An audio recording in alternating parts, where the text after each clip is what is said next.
lembaga tertinggi. Sekarang coba, siapa yang bisa mencat presiden? Nggak bisa. Rakyat, oke. Kalau 80% penduduk Indonesia membela Jokowi, sementara mereka cuma berapa persen? Perang. Tapi kita lihat, ujungnya Jokowi ini berani berbuat seperti itu untuk kepentingan nasional atau untuk kepentingan sesaat. Kemarin kita utak-utik kan, mengapa Timur Tengah belum menyampaikan? Tahu-tahu muncul Qatar kan yang terakhir. Qatar udah menyampaikan. Oh, mungkin Qatar ada hubungan karena alutsista kan gitu. Tapi yang lainnya Turki udah menyampaikan. Enggak. Belum lagi yang tetangga-tetangganya itu.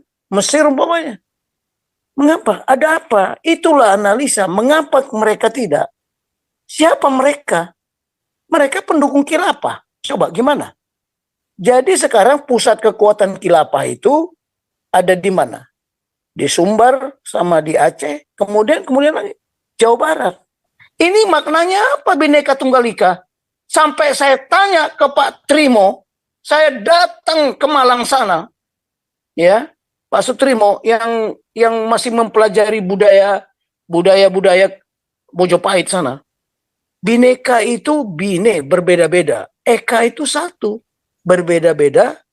Kita satu jua. Tunggal itu satu. Tunggal satu juga. Tapi kok pengertian yang lain? Oh, jadi hanya satu. Tanya Bu Lucy, keluar dulu dari SOM, masuk lagi Bu Lucy. Ini hanya pernah menikah dengan Titik Soeharto. Lucy, Almarhum. Bu Lucy keluar dulu dari SOM, masuk lagi. Ya udah, nih ulat ganja dulu, ulat ganja. Oke, salam semuanya ya. Ya. Halo. Saya lihat perdebatan kita ini kelihatannya banyak unsur subjektif. Ya itu tadi. Subjektif. Akhirnya bukan memandang itu, tapi subjektifnya Pak. Udah Pak, bener Pak. Jadi objektif artinya yang benar ya kan dari terminologi perseptif kita. Jangan kita menyudutkan ya kan. Siapapun bisa beropini di Zoom YouTuber ini. Mengkritik boleh, tapi jangan subjektif ya kan. Artinya strong point-nya apa yang dibahas jangan melebar-lebar. Kalau melebar-lebar makanya kita tuh berapa kali saya waktu itu zaman ada Santiana harus ada moderator, kita diskusi, ada notulen, ada pending kasus. Apa itu pending kasus? Yang belum tuntas kita tuntaskan besok hari lagi, lain waktu lagi. Sehingga pembelajaran itu kita bisa dapatkan dari Profesor Jenderal Tobing sebagai pakar dosen lem panas, ya kan. Jangan kita mengkritik secara subjektif, karena ini berbahaya. Negara kita ini bukan negara anta beranta, cuman kelemahan kekurangan itu pasti ada. Tidak ada yang sempurna dalam hidup ini. Hanya Yesus yang sempurna. Cuma suami istri aja itu tidak ada yang benar. Bukan artinya semuanya tidak benar. Ada benarnya perspektif kita sebagai suami istri berbeda dengan anak. Semua pasti ada perbedaan. Sebab kalau kita subjektif, buyarlah kita. Jadi akibatnya kita cakar-cakaran. Contoh tentang Pilpres. Komitmen pertama, mungkin saya katakan bukan komitmen ya. Perjanjian dari oral pembicaraan, selesai Pilpres, kita jangan ribut. Akui aja yang salah, yang menang, yang kalah, ya harus legowo, ya kan. Yang menang jangan, pesapora, sehingga tidak menyakitkan. Akibatnya timbullah subjektif. Ini komunikasi ini, maaf ya, segala kejadian di dunia ini dimulai dari oral berkomunikasi. Makanya ada pemikiran-pemikiran yang positif, ada yang negatif. Jangan negatif kita stressing kan. Akibatnya ributlah kita. Alangkah eloknya kalau kita bicara secara objektif. Saya bukan penasehat ya. Saya banyak sekali kekurangan saya. Ya, jadi jangan kita sifat yang provokatif. Kalau udah provokatif itu maaf ya, tendensius sangat negatif. Jadi kadang-kadang maaf ya, kenapa saya pakai istilah Hippocrates? Kadang-kadang bukanlah. mulut dengan hati kita nggak nyambung, nggak sama. Kita itu sendiri paling sering membohongin diri kita. Itu alangkah naifnya kita ini dalam hidup ini. Tuhan pun kadang-kadang kita sumpahin. Kenapa? Doa kita tidak kita kabulkan. Itulah namanya subjektif. Itu contoh kasar yang paling sering terjadi dalam hidup ini. Tuhan pun kita sumpahin. Kok Tuhan ini kurang ajar? Maaf ya. Doa kita tidak pernah dikabulkan. Kenapa? Doa, bukan doa. Berbuat. Makanya saya katakan di negara kita ini banyak manusia malas dan malas. Orang cantik tidak pernah menjelekkan orang jelek. Orang jelek lah yang menjelekkan orang cantik. Orang miskin dan orang kaya. Mana ada orang kaya yang menjelekkan orang miskin? Orang miskin yang paling menjelekkan orang kaya. Itulah ilustrasi yang saya berikan supaya psikologi daripada apa yang kita komunikasikan itu ada terminologi yang persis yang diajarkan Pak Tobing. Demikian supaya kita mulai detik ini udahlah haramkan mengkritik boleh, tapi yang objektif, jangan subjektif. Oke, demikian sekilas info. Lanjutkan Pak Paul.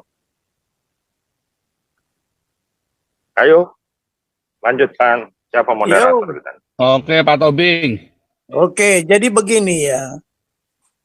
Saya mengapa menyebut nama Megawati? Karena pertanyaan itu ada 6 pertanyaan yang harus dijawab. Mengapa, siapa, apa, kapan atau bila mana, di mana, dan bagaimana. Lah kalau saya bilang Pancasila dirubah, nanti orang tanya sama saya, siapa yang merubah? Kan harus saya sebutkan. Megawati. Nah, Megawati. Sekarang ribut lagi, mau kembali lagi ke MPR. MPR harus jadi lembaga tertinggi. Sekarang coba, siapa yang bisa mencat presiden? Nggak bisa. Rakyat, oke. Kalau 80% penduduk Indonesia membela Jokowi, sementara mereka cuma berapa persen? Perang. Tapi kita lihat, ujungnya Jokowi ini berani berbuat seperti itu untuk kepentingan nasional atau untuk kepentingan sesaat. Nah ini banyak orang yang nggak tahu. Prabowo sekarang baru terungkap kan. Dia diangkat jadi bintang 4. Ribut sejagat. Bahkan yang ribut itu mantan-mantan purnawirawan lagi. Coba. Mantan-mantan purnawirawan. Oh saya dulu merubah. Kenapa dirubah? Indonesia unik. Tidak seperti negara luar. Yang sudah mati aja masih dikasih pangkat kok. Nah, Pak Dirman itu kan dikasih pangkat bintang 5. Yang udah mati. Tahu gak? Yang udah mati aja masih dikasih gelar pahlawan yang belum pernah diberikan. Jadi jangan suka-suka merubah seenaknya. Seolah-olah udah paling pinter di Indonesia ini. Bullshit lah. Nggak percaya. Dia dulu bilang, saya siap mati. Kalau TNI ku cabur-cabur, mana buktinya mati dia. Lawanlah. Lawan. Yang namanya politik, yang namanya strategi. Saya tanya sekarang, ada strategi yang nggak curang? Ada nggak strategi yang nggak curang? Ada nggak? Ada. Pinter-pinternya aja lah. PDIP terlalu nyaman selama ini. Dia nggak tahu. Nah, sekarang analisa ya. Analisa. Kemarin memang sudah ditayangkan Pak Paul lah. Hasil Pilpres. Ya. Kalau Prabowo curang, kenapa dia tidak bisa dicurangi di Sumatera? Dia nggak bermain curang di Sumatera Barat sama di Aceh. Kalau memang dia curang, kalau memang Prabowo itu curang, kenapa sampai 2 kali dia kalah? Ini analisa orang-orang itu memang suka-sukanya aja. Cuman saya menganalisa kalau Ganjar sama Anies tidak menuntut, ya kan? Berarti dia udah menyerah. Apa dianggap sama apanya, sama pendukungnya? Dianalisa nanti akan menyerah juga dia. Ini masalah apa? Masalah quick count ini saya ketawa. Banyak pakar-pakar yang bilang itu bumerang melawan dia sendiri. Karena strateginya nggak tepat waktu. Kalau dia mau quick count, kenapa nggak sebelum pemilu dia quick count? Kenapa baru sekarang? Ada 3 ya hak interpelasi, itu hak bertanya. Bertanya dulu lah, kemudian baru hak angket, baru ketiga hak mengeluarkan pendapat. Jadi anggota DPR itu pun saya kira nggak ngerti itu. Nggak ngerti. Bagaimana dia mau mengerti orang dia tidak belajar. Hanya cuplek sana cuplek sini, bakar-bakar hukum dia. Jadi yang dipentingkan seorang pemimpin ya yang negarawan, bagaimana dia menata negara ini. Bukan hukum tata negara. Bukan. Hukum tata negara aja dirubah-rubah. Ya itulah termasuk salah satu dengan mengubah Pancasila. Walaupun sebutannya tidak dirubah, tersuratnya itu tidak dirubah, tapi tersiratnya sudah dirubah. Kan sudah saya bilang. Jadi kalau Teddy membela Megawati, wah, saya bukan menyodokkan dia. Tapi kalau orang bertanya, itulah 5 pertanyaan. Orang miskin, orang yang melarat, orang yang kaya, pasti bertanyanya itu 5W, 1H. Mengapa terjadi? Nah, kemudian siapa yang membuat itu? Apa yang dirubahnya sama dia? Kapan dia dirubah? Kan sudah saya bilang, hukum Kamra kena ke Megawati sendiri. Setelah dia rubah pemilihan tidak langsung menjadi langsung, jadi presiden nggak dia? Enggak. Karena dia tidak tahu paradigma. Saya bilang sama Pak Teddy ya, saya bukan menyampaikan paradigma. Paradigma ini udah ilmu lama. Kok baru setelah, saya contoh aja ya, sebelum reformasi, Orde Baru, tidak pernah didengungkan paradigma. Kapan? Coba tunjukkan sama saya. Kapan didengungkan paradigma selama Orde Baru? Nggak ada. Baru-baru mau apa aja, mau terjadi reformasi, SBY membidani paradigma baru TNI. Loh, saya juga kaget sejak Taruna nggak diajarkan ini. Nah, saya ke Australia, saya belajar dari Australia tentang paradigma. Waduh, di sini dikupas habis. Bahkan belajar paradigma itu sampai 3 minggu mungkin teorinya, sampai prakteknya sampai berapa bulan di sekolah. Jadi si Teddy dia kapan dengan paradigma aja baru mungkin selama di Jumi ini kok. Coba kapan dia belajar paradigma? Saya mau tanya. Jadi paradigma itu berubah. Kapan dia berubah paradigma? Yaitu apabila pemimpin tertinggi di negara ini yang ingin merubah sesuai dengan kehendaknya. Karena waktu itu dirubah pemilihan tidak langsung menjadi langsung. Kan sudah saya sampaikan kemarin. Karena kalau pemilihan tidak langsung, dia tidak bisa jadi presiden. Bayangin dengan kursi yang jumlahnya 315 di DPR, kok dia kalah sama Gus Dur yang punya 51 kursi saja. Coba. Jadi datang si Amin Rais, ya, ngojok-ngojok, ya kan? Mega kita harus berubah karena dia ketua MPR. Dirubahlah pemilihan tidak langsung menjadi langsung. Kalau tidak langsung, ya beginilah kondisi nyata. Nah, hati-hati bermain logika. Logika itu kalah dengan fakta. Coba ya, si Rocky Gerung kan bermain logika apa segala macam. Kalau sama siapa? Natalie Spiegel. Kita tidak bisa, Anda bisa bicara logika, tapi faktanya bagaimana? Nah, seorang kan logika mereka, waduh, kalau 1 putaran curang. Tapi nyatanya, logika mereka nggak berlaku kan. Makanya saya lihat, kita ini udah terpecah-pecah gara-gara pemilihan tidak langsung. Munculnya money politik, kan gara-gara pemilihan tidak langsung. Sejak kapan itu coba? Dulu-dulu nggak ada itu, Wani Piro itu, nggak ada, NPWP itu. Tapi sekarang lihat, satu keluarga saja bisa berantem gara-gara pemilihan langsung ini. Satu keluarga. Ya seperti saya lah, keluarga Tobing ya pecah. Sampai sekarang. Nggak tahu lah nanti kalau udah diumumkan presiden masih mau kumpul nggak kita lagi nih. Saya beritahu aja, ini udah bahkan di kampung sana bacok-bacokan malah. Ya, ada merasa dia siabangan. Awas kamu nggak pilih ini ya. Bacok kalian. Coba sampai begitu. Mau saya buktikan. Nah, ini tidak bagus karena itu merubah sila keempat itu berakibat kepada sila ketiga persatuan Indonesia itu. Tidak ada lagi semangat persatuan kita. Lihat aja. Saya kemarin menganalisa, kok bisa ya Prabowo kok nggak menang di Sumatera Barat? Kok Prabowo nggak menang di Aceh? Kalaulah dia curang, kan bisa dilakukan di sana.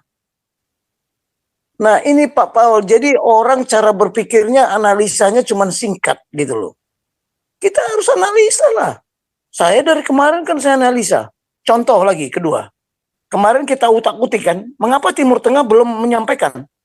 Tahu-tahu muncul Qatar kan yang terakhir. Qatar udah menyampaikan. Oh mungkin Qatar ada hubungan karena alutsista kan gitu. Tapi yang lainnya Turki udah menyampaikan. Enggak. Belum lagi yang tetonggo-tetonggonya itu. Mesir umpamanya. Mengapa? Ada apa? Itulah analisa. Mengapa mereka tidak? Siapa mereka? Mereka pendukung khilafah. Coba gimana? Jadi sekarang pusat kekuatan khilafah itu ada di mana? Di Sumbar sama di Aceh. Kemudian lagi Jawa Barat. Nah ini segitiga emas itu yang harus bagaimana kita mengembalikan. Kita tidak mau bermusuhan sama dia. Kita menyadarkan mereka supaya kembali ke pangkuan Ibu Pertiwi. Karena mindsetnya sudah tidak mindset Ibu Pertiwi. Nah sekarang kan saya bilang, mengapa Indonesia memakainya Ibu Pertiwi? Kalau di Belanda, di mana-mana itu, dia bilang my fatherland, bukan my motherland. Loh, kalau si Teddy tadi katanya jago sejarah, coba saya tanya, kenapa nama kita memanggilnya Ibu Pertiwi? Tahu dia? Potong kepala saya kasih kepala saya dipotong atau taiknya taruh di meja saya makan. Jadi jangan bilang, oh kalau saya lebih tahu dari Pak Tobing tentang Pancasila, buktikan ngomongnya, buktikan, saya buktikan. Nah itu, jadi Teddy, saya bukan mau mojok-mojokkan orang, tapi kalau ditanya siapa, sebelum ditanya udah saya kasih tahu, Teddy. Nah kau pun juga saya beritahu Teddy, apa maksudmu menentang seperti itu? Jadi dia bilang tadi, saya baru belajar paradigma, udah ketinggalan kau. Kalau baru sekarang kau belajar paradigma. Saya bilang, saya mengajarkan paradigma dan terminologi. Selalu saya buka kamus. Bukan menurut saya. Ya, apa itu negarawan? Ada definisinya. Apa itu kepemimpinan? Ada definisinya. Apakah itu politik? Ada definisinya. Tapi politik yang saya anut adalah politik negara. Bukan politik partai. Politik negara itu apa? Politik yang berdasarkan konstitusi. Itu politik negara. Apa itu politik? Jangan-jangan dia nggak tahu lagi politik itu apa. Politik sebagai ilmu, politik sebagai ini. Itu kan menurut kau. Jadi dia mungkin membaca buku, tapi tidak. Yang dibilang Pak Paul tadi, mungkin buku yang dibacanya itu-itu saja. Sekarang kalau kita kembali ke Bible, apa Tuhan mau kita berdemokrasi? Enggak. Vox populi, vox Dei.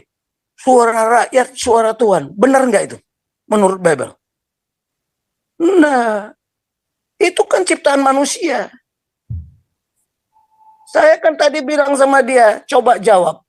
Si Rocky Gerung, pernah saya tanya, waktu kami para jenderal kumpul di pusat kajian strateginya nasional, di Kuningan sana, dia hadir sebagai pembicara. Saya tanya dia satu, Dek Rocky, saya bertanya, mengapa negara yang melahirkan demokrasi gagal total? Yunani, nggak bisa jawab dia, karena kan dia tim pengamat ideologi, tim pengamat demokrasi, nggak bisa jawab dia. Mengapa?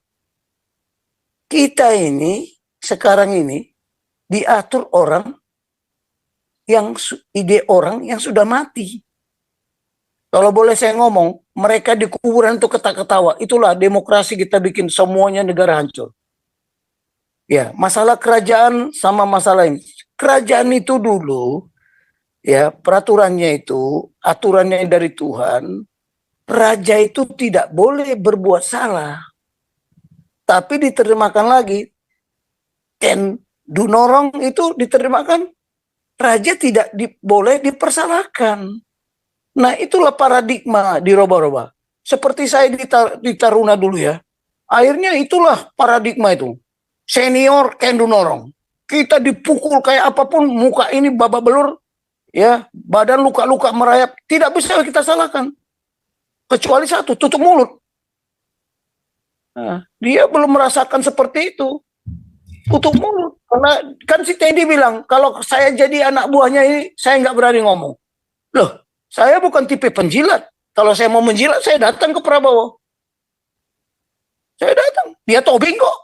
Dia dikukuhkan dengan marga tobing. Sah secara adat Batak. Ya. Nggak sembarang. Tapi saya nggak mau pamer marga. Enggak. Jadi tolonglah Pak Teddy. Jangan bilang, oh, saya beritahu aja Pak Paul. Kalau memang dia bisa ngajar Pancasila, ngajarlah. Kita pengen tahu sampai di mana kemampuan dia, sampai mana pengetahuan dia. Bisa saling melengkapi, bukan mencari kompetisi. Dia kan ngomong itu, saya lihat dari kemarin ya, dia itu ingin berkompetisi dengan orang lain. Saya juga banyak ini di telepon ya. Nanti saya buktikan di WA. Ya, banyak bilang, waduh, Teddy itu kok cara berpikirnya kayak begitu ya. Biar aja lah saya bilang. Kita pengen tahu sampai di mana batas akhir pemikiran dia. Tidak ada kita yang sempurna. Ya, seperti kata ulat bulu tadi. Kita ada yang sempurna. Saya nggak orang sempurna. Saya itu bukan orang pintar juga. Bukan orang yang paling hebat di negara ini. Ya, tapi kita harus punya paradigma lah. Paradigma. Kita di negara kesatuan Republik Indonesia, kita juga warga. Tapi kerajaan Tuhan itu lain. Kita keluarga. Warga, keluarga kerajaan Tuhan. Tapi kita di Indonesia ini warga negara, penduduk Indonesia, penduduk negara kesatuan Republik. Antara penduduk dengan keluarga itu beda. Apakah kita ini di Indonesia ini satu keluarga? Oh enggak, beda kok. Itulah dibilang Bhinneka Tunggal Ika. Kalau Bhinneka Tunggal Ika itu ya berbeda-beda, tetapi satu jua. Tunggal itu juga satu. Eka itu udah satu lah. Tapi bahasa Sanskerta itu Eka satu, Tunggal satu, Ika juga satu. Tapi itu kurang lengkap. Apa tahu si Teddy itu? Baru kita lah yang mengupas itu Pak Paul. Karena saya dalami. Ini maknanya apa Bhinneka Tunggal Ika? Sampai saya tanya ke Pak Trimo, saya datang ke Malang sana.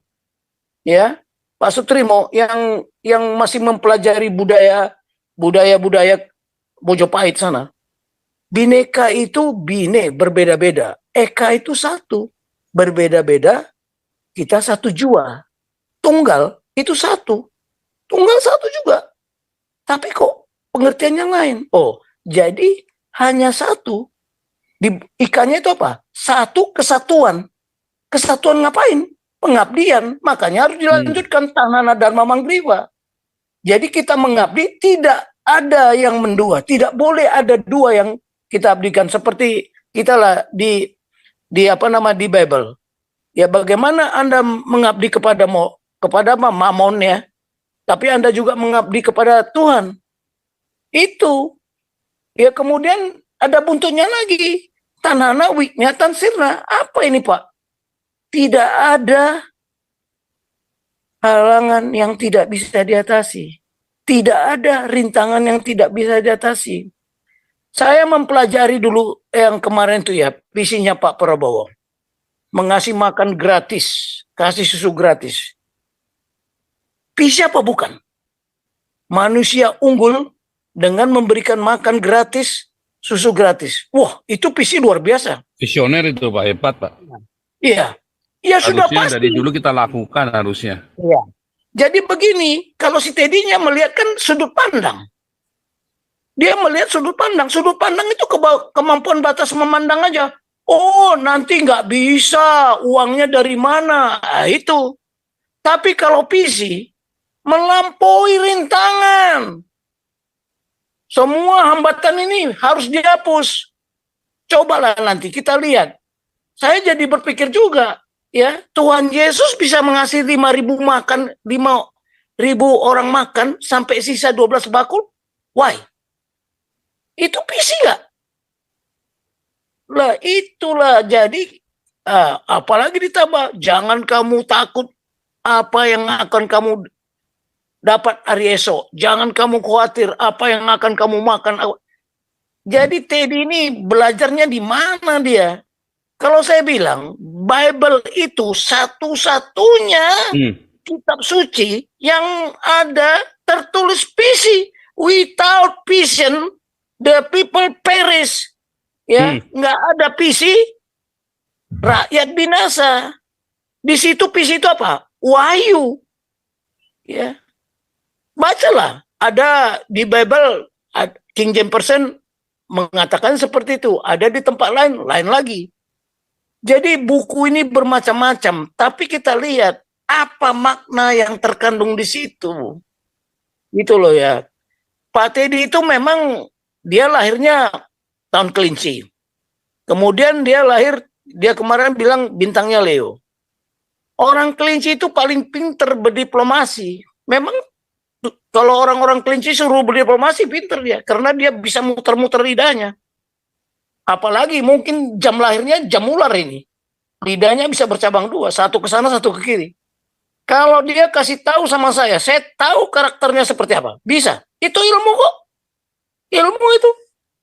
Kemarin kan kita udah lihat, ini memang sudah waktunya Prabowo. Kalau bahasa Jawa itu apa? Wes wayahera. Wayani. Kenapa? Dia kan memang lahirnya tahun lo. Membawa diri pribadinya logam. Sekarang ya, pemimpin itu dilahirkan. Iya, karena Tuhan yang sudah menulis itu. Semua orang kita di hadapan Tuhan adalah sama. Sama-sama diberikan kekuasaan, sama-sama diberikan talenta. Tapi kalau dia mau menjadi pemimpin, dia harus mau diproses. Jangan duduk manis di tempat tidur. Dan dia harus berbuat. Nah, itulah nanti yang akan saya tulis di buku itu. Karena memang nanti kan saya juga dihadapkan. Wah, jadi seorang negarawan seperti itu. Iya, kita lihatlah. Apa negarawan? Contoh, ya saya beritahu. Seorang negarawan itu, kalau mau diikutin anak apa rakyatnya, atau mau diikutin yang lain, satu sifat negarawan, rela berkorban. Jadi dari kemarin itu saya lihat, saya siap mati. Tapi dua orang lain itu ada yang bicara kayak gitu. Bahkan yang ngomong Pancasila aja cuma satu kok. Yang mau ngomong konstitusi cuma satu. Ya Pak Prabowo, yang duanya nggak ada. Kenapa? Takut dia. Takut dia ngomong itu. Ya kan? Malah syariah yang dikembangkan kan. Nah ini harus dirubah lagi. Tapi kita masih bisa nggak merubah itu? Saya melihat dulu, pernah guru saya ngajar ya. Ini bagaimana supaya nasionalisme ini berkembang. Nah, nasionalisme ini berkembang ya kepada anak-anak muda kita ini. Yang mereka sudah kawin campur. Kawin antar agama. Ya kan, kawin beda suku. Ya. Seperti anak saya inilah sekarang. Sudah beda-beda. Ibunya bukan orang Batak. Lain lagi sudah. Ya kan? Atau dia tidak bisa berbahasa Batak. Nah, ini yang kita apa? Jadi beginilah, kalau menghancurkan negara ini, buat rakyatnya melupakan sejarah. Itu supaya dia tidak ingat sejarahnya dulu. Nah, kita memang sudah melupakan. Anak-anak kita yang sekarang ini ya, apa dia tahu seperti apa Orde Baru? Apa dia tahu seperti apa Orde Lama? Dia lahir di Orde Reformasi. Bayangkan aja, reformasi sudah berjalan hampir 26 tahun. Umur 26 tahun itu bukan umur yang singkat itu. Dia mana tahu itu peristiwa 98 atau peristiwa terjadinya revolusi. Dia mana tahu itu undang-undang dirubah. Ya, Pancasila dirubah. Coba. Kan aneh. Nah, ini aja lah yang perlu saya kasih tahu. Kita tidak perlu berdebat seperti tidak ada ujungnya ya. Kemana-mana kita larinya. Ada tujuan yang harus kita capai. Bagaimana kita tujuan kita satu sama, kita punya rasa sense of purpose, yaitu apa? Keutuhan dan tetap tegaknya negara kesatuan Republik Indonesia. dan utuhnya jati diri bangsa yang Pancasilais sesuai dengan amanat pembukaan Undang-Undang Dasar 45. Itu Luar biasa. ya. Oke lah, jangan lagi kita ini. Sekarang begini Pak Luar Paul. biasa. Jumnya Pak Paul ini ya, saya beritahu. Saya udah banyak jenderal datang ke rumah ini. Bahkan rekan-rekan saya alumni Lemanas itu datang ke rumah ini. Bang, kalau abang mau Jum jangan di tempat Paul Jang. Itu. Karena Pak Paul kan masalah agama juga. Jadi mereka mungkin tidak satu aliran. Ode, saya bilang sama dia, saya bicara bukan masalah agama. Saya masalah nasionalis kok, saya bilang. Masalah Pancasila. Ya kamu monitor aja. Tapi kalau ada seketkan sedikit, tapi bukan tujuannya untuk menjelekkan agama lain, saya bilang. Tunggu dulu. Jadi, kalau Pak Teddy, itulah pertanyaan, 6 pertanyaan itu yang harus kita jawab. Jangan sampai orang bertanya, kita sudah tidak bisa menjawab. Oke lah, itu aja Pak Paul. Ya, Saya luar jadi biasa, mantap kali ya. Oke saudara, karena sudah jam 12, saya juga persiapan besok kami ada penginjilan di Den Haag. Kita ada penginjilan di Den Haag, didoakan ya saudara ya, luar biasa supaya banyak jiwa-jiwa dimenangkan. Besok kita penginjilan seperti biasa, kita nanti udah mulai rutin lagi. Terima kasih Pak Yusuf yang sudah membantu kita. Besok di ini ya, Anda silakan datang di Grotemark saudara ya, silakan datang ikut penginjilan bersama dengan kami. Teman-teman yang ada di Belanda yang dekat kebetulan lewat di Den Haag, ayo datang sama-sama ya. Kita memberitakan Injil sama-sama, nyanyi sama-sama. Dan yang luar biasa sekali, saudara, pelayan kita ini sudah langsung jalan ya. Saya dengan tim Pak Steve, Benyamin, ya kita tim kita agak bongkar pasang karena memang kita belum ini ya, kita belum fix. Dan kita orang-orangnya juga bukan full timer ya saudara ya, cuma dengan pasif aja yang selalu setia bersama dengan kita. Tapi mudah-mudahan Tuhan kirimkan orang-orang baru saudara ya, supaya kita makin lama makin bagus ya. Tapi kita dari rekaman-rekaman, dari cuman gitar bolong, sekarang kita sudah dengan full tim ya, luar biasa sekali ya. Tuhan memberkati, Tuhan mencukupi semua yang kita butuhkan. Saudara-saudara, tadi saya mau cerita ya tentang masalah beras, saudara ya.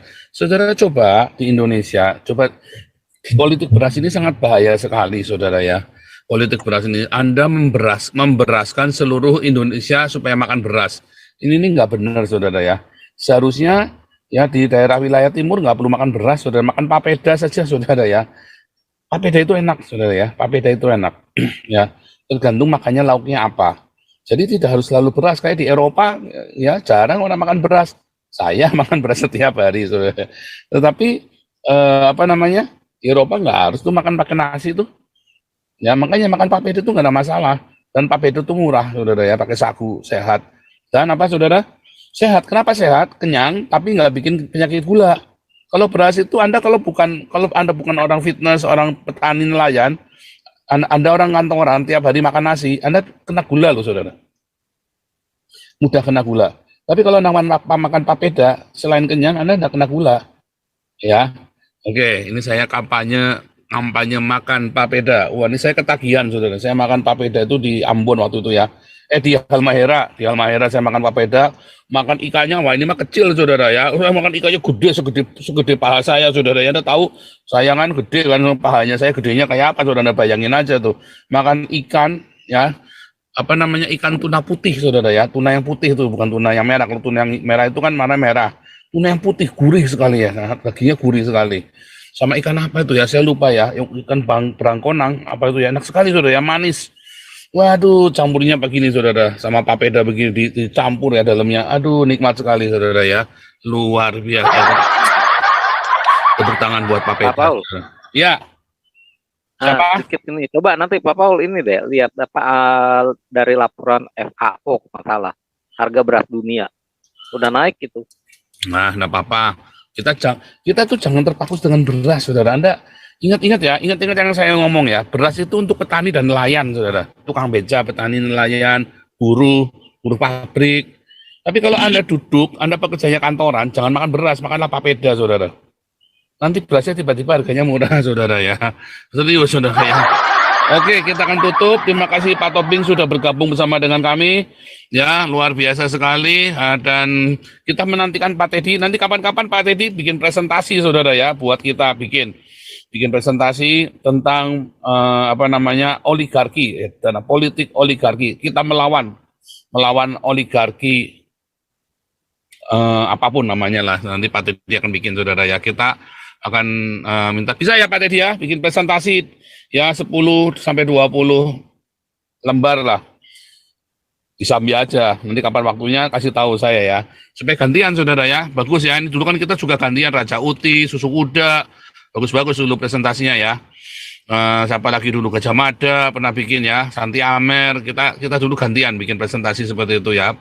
Terus siapa lagi dulu yang pernah bikin ya, lupa ya. Rakyat Jelata perlu, saudara ya. Dulu siapa lagi, saudara? Ada satu lagi siapa ya? Saya lupa tuh.